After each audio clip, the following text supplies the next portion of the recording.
Hola, hola, ¿qué tal? ¿Cómo están? Yo soy el doctor Eric Ramos, alias el profe de anatomía, y el día de hoy vamos con esta segunda clase del curso de anatomía impartido por Kraken Cent. El día de hoy vamos a hablar de otros términos anatómicos importantes. Hablábamos que distal y mesial eran formas de decir cerca o lejos. Sin embargo, a comparación de la clase pasada que habíamos hablado de lateral y medial, que hablaban como referencia al plano sagital. Vamos a poner un ejemplo. Este es el plano sagital que divide el cuerpo en dos. Ajá. Algo que está lateral es algo que está lejos del plano sagital, y algo que está medial es algo que está cerca del plano sagital. Sin embargo, en estos términos anatómicos diferentes, distal y mesial se va a referir a que puedes poner un punto diana, es decir, un punto en específico, para poder descubrir, por ejemplo, qué está lejos y qué está cerca de ese punto diana que tú pusiste. Por ejemplo, aquí pasa el nervio dental inferior. ¿Ok? Si yo digo que este es el punto diana, entonces si decimos que aquí está el ganglio de Gasser, un ejemplo, diríamos que esta parte es distal del ganglio de Gasser. ¿Por qué? Porque está lejos de él. Mientras que si hablamos de este punto, la entrada al nervio dental inferior, podríamos decir que este agujero está mesial al ganglio de Gasser. Es un ejemplo, o sea, todo lo que esté lejos de tu punto diana, en este caso el punto diana era el ganglio de Gasser, podríamos decir que podríamos ponerlo como referencia, mientras que en el pasado, lo que era lateral o medial, a fuerzas el punto diana era el plano sagital. Entonces, distal, lejos del punto diana; medial, todo cerca del punto diana. Ahora, hablamos de una otra forma de decir superior cuando decimos craneal. ¿Por qué craneal? Porque el cráneo es la cabeza, entonces es la parte de arriba. Por ejemplo, los pulmones están craneales, o sea, arriba de los intestinos, un ejemplo. Y los intestinos están caudales. La palabra caudal viene del término cola, es decir, está abajo, ¿no? Y o también del término cauce, que es cuando cae el agua en una cascada, cae hacia abajo, también lo pueden recordar de esta manera. Entonces, craneal es arriba, caudal es abajo. Y otra forma de decir enfrente o frontal es rostral. ¿Por qué rostral? Por el rostro que está enfrente. Son términos ya no tan utilizados. Por ejemplo, el de distal y mesial sí lo van a usar mucho. Caudal y craneal también lo van a usar mucho, pero rostral es raro que lo lleguen a escuchar. Sin embargo, es importante que se los diga para que ustedes sepan, obviamente, este punto. Ahora, también, ya para terminar estos términos anatómicos, que yo sé que ustedes ya han de decir, ya no quiero más términos anatómicos, pues es la parte superficial o profunda. Algo superficial podría ser, por ejemplo, la piel, pero los músculos ya son algo profundo. Si hablamos algo más interno, podríamos decir que la parte superficial de un vaso de sangre, vaya, una vena, una arteria, algo vascular. La parte superficial sería como tal el epitelio liso que tiene el vaso, mientras que algo profundo podría ser ya el contenido como tal del vaso sanguíneo. Entonces, es importante que ustedes sepan que la parte superficial o profunda solamente tiene que ver con el volumen, ¿ok? Y que tiene que ver con lo que está por fuera o lo que está por dentro de algo. Por ejemplo, una herida superficial en la piel, podríamos decir que solamente rompió el epitelio, pero si decimos que es algo profundo, tal vez ya se ve el hueso, o sea, ya es algo más interno. Por eso es que son estos dos términos ya como último de los términos anatómicos importantes. Entonces vamos a recordarlos un poquito todos los términos. Anterior es enfrente, ventral también es enfrente, o rostral también es enfrente, ¿ok? Anterior, ventral o rostral es enfrente. Posterior, dorsal, es atrás. Lateral o distal es lejos de. Medial o mesial es cerca de. Superior o craneal es arriba. Inferior o caudal es abajo. Es cuestión de que hagan un glosario para que ustedes poco a poco vayan entendiendo estos puntos Y bueno, amiguitos, vamos a continuar con otra parte, y ahora sí ya como un tipo capítulo 2, que es las técnicas de imagen que vamos a poder tener dentro de este estudio, que es la anatomía, porque hay que recordar que como no tenemos obviamente solamente la disección de cuerpos, también tenemos esta parte de ver la anatomía humana a través de técnicas de imagen en cuerpo vivo. Entonces tenemos que irlas analizando y comprenderlas. Hay que recordar que todo esto de las técnicas de imagen nace en 1895 por el doctor Wilhelm Röntgen, que era más bien un físico que pues descubrió el famoso rayos X, que hasta la fecha sigue siendo una de las mejores técnicas de diagnóstico en el área de medicina, odontología y bueno, en todas las áreas dedicadas a la salud. Lamentablemente, bueno, pues él, para poderlo descubrir, radió a su esposa, se radió él y falleció víctima de cáncer por mucha radiación. Pero bueno, pues dentro de su pasión, que era el estudio de rayos X, pues este fue su mayor creación y es considerado la primicia de esta parte de las técnicas de imagen. Vamos a empezar a explicar lo que es la radiografía simple, que es el punto número 1 de las técnicas de imagen.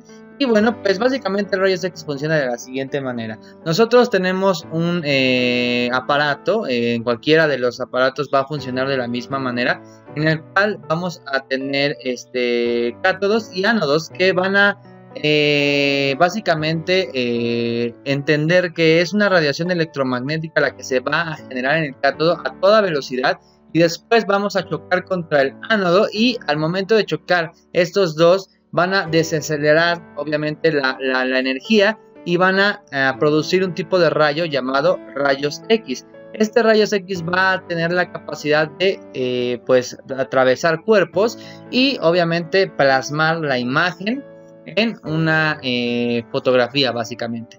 Entonces, una vez que nosotros logramos esta parte, obviamente esto es más tecnicismo, lo que pasa con los cátodos y ánodos, los fotones y todo esto es más técnico. Sin embargo, sí es interesante que lo comprendan. Hay que recordar, vamos a repetirlo, el cátodo lanza como tal la radiación electromagnética a cierta velocidad.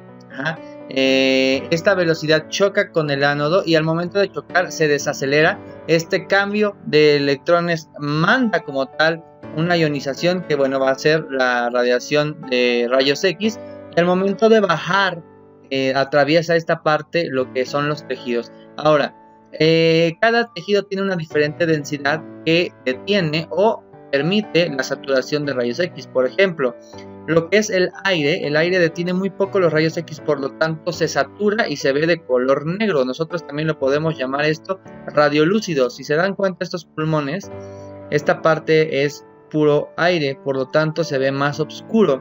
No estamos diciendo que no los detiene, sí lo detiene pero muy poquito, entonces se satura por completo de los rayos X. La grasa atenúa un poco más los rayos, la grasa se va a ver un poquito más, esta parte de aquí por ejemplo, se va a ver un poquito más, nosotros le llamamos cuando se hace más blanco radiopaco, o sea que al revés, lo que es más oscuro es radiolúcido y lo que es más claro radiopaco. Y entonces lo vamos a ver un poquito más radiopaco, un poquito más blanquecino. Lo que es el agua lo atenúa todavía un poquito más. Y por último, lo que es el hueso casi lo detiene por completo, viéndose de una manera blanca. Si se dan cuenta, aquí se ven perfectamente todos los huesos, porque los huesos tienen muy poca saturación de rayos X. Y esto es lo que se plasma en la imagen de radiografía. Entonces vamos a hacer un pequeño recuento de esta parte. El que inventa los rayos X es Wilhelm Röntgen, un físico en 1895, que su primera radiografía fue la mano de su esposa con su anillo de compromiso. Lamentablemente él fallece por los altos índices de radiación a los que se sometió por este estudio. Pero bueno, él es el padre de lo que es la radiografía simple. ¿Cómo funciona? Básicamente el cátodo, que es el que va a lanzar la radiación electromagnética o los fotones, los va a lanzar a toda velocidad al ánodo. El ánodo lo que va a hacer es rebotarlo, por así decirlo, va a bajar, va a desacelerar de una manera radical y entonces va a salir un rayo de iones que va a llamarse rayos X. Este rayos X es capaz de atravesar los cuerpos y plasmar la imagen en una radiografía o básicamente una fotografía. El aire va a tener muy poca detención de los rayos X y por ende se va a ver mucho más oscuro. Entre más oscuro se va a llamar que está radiolúcido, y cuando nosotros decimos que algo está mucho más claro se va a ver radio opaco. Entonces la grasa va a atenuar un poquito más los rayos y se va a ver de esta manera.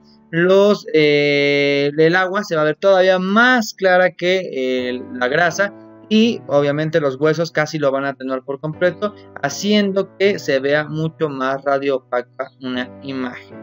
¿Ok? Y ya para terminar esta bellísima segunda clase vamos a hablar un poquito sobre los medios de contraste, los cuales van a ser utilizados cuando, por ejemplo, queremos ver algo que anatómicamente no es denso porque adentro tiene aire, por así decirlo, y entonces vamos a verlo obviamente lo vamos a ver completamente radiolúcido, completamente negro, no vamos a poder ver como la luz de este órgano. Un ejemplo claro son obviamente los intestinos, los cuales sin un medio de contraste no se verían. Entonces lo que hacemos es la aplicación de suspensiones de silicato de bario, que al momento de ingerirlos, obviamente esta parte que va a ser más densa va a dejar que el rayos X se vea limitado, como si fuera un hueso, por así decirlo. Entonces al no poder pasar, se ve marcado en la radiografía y entonces podemos ver la luz de los intestinos. También, por ejemplo, a nivel de arterias y venas, la infiltración de yodo, de técnicas de suspensiones yodadas, va a ayudar a que esta parte, pues obviamente es cero tóxico. La mayoría de las personas no tienen ningún tipo de reacción alérgica a este tipo de suspensiones y se van a poder ver obviamente arterias, venas y funciones para ver si hay taponamientos, si hay obstrucciones gástricas, este tipo de cosas, y son técnicas con mayor densidad. Entonces, cuando nosotros tenemos a una zona que necesitamos observar con el rayos X, pero es imposible verlo sin ningún tipo de técnica, es decir, por su densidad es imposible verlo, aquí es cuando entran los medios de contraste para poderlo apreciar y obviamente pues permitir la observación. Recordemos que una de las mejores técnicas de medio de contraste para ver lo que es el sistema gástrico es la suspensión de silicato de bario, y cuando es a cuestión de venas y arterias es el yodo, ¿vale? Entonces, para que ustedes lo sepan. Entonces vamos a ver un pequeño resumen de lo que vimos el día de hoy. Hoy vimos lo que era distal y mesial, que es cuando nosotros ponemos una diana en cualquier punto y entonces ahí lo podemos apreciar lo que está lejos y cerca. Decíamos que por ejemplo en el ganglio de Gasser algo cerca o distal, mesial del ganglio de Gasser sería el agujero del dentario inferior y algo distal sería el mentón, por así decirlo. Entonces algo mesial es cerca, algo distal es lejos. Craneal es arriba, es otra forma de decir arriba, porque el cráneo es la cabeza, entonces está en la parte de arriba, y caudal es en la parte de abajo. Decíamos que como el cauce de los ríos, cuando hay una caída de agua, es abajo, entonces caudal es abajo. Y rostral es la parte de enfrente, aunque es ya poco utilizado. Habíamos hablado de que está también la parte superficial, que es por algo que está por afuera o lo más superficial del órgano. Por ejemplo, si hablamos de un vaso sanguíneo, hablábamos de que algo superficial vendría siendo la capa de músculo liso que lo recubre, mientras que algo profundo sería como tal la sangre o lo que corre dentro del vaso. Entonces hablábamos de que es algo de volumen, algo superficial es la piel, algo profundo son los músculos que están por debajo de la piel.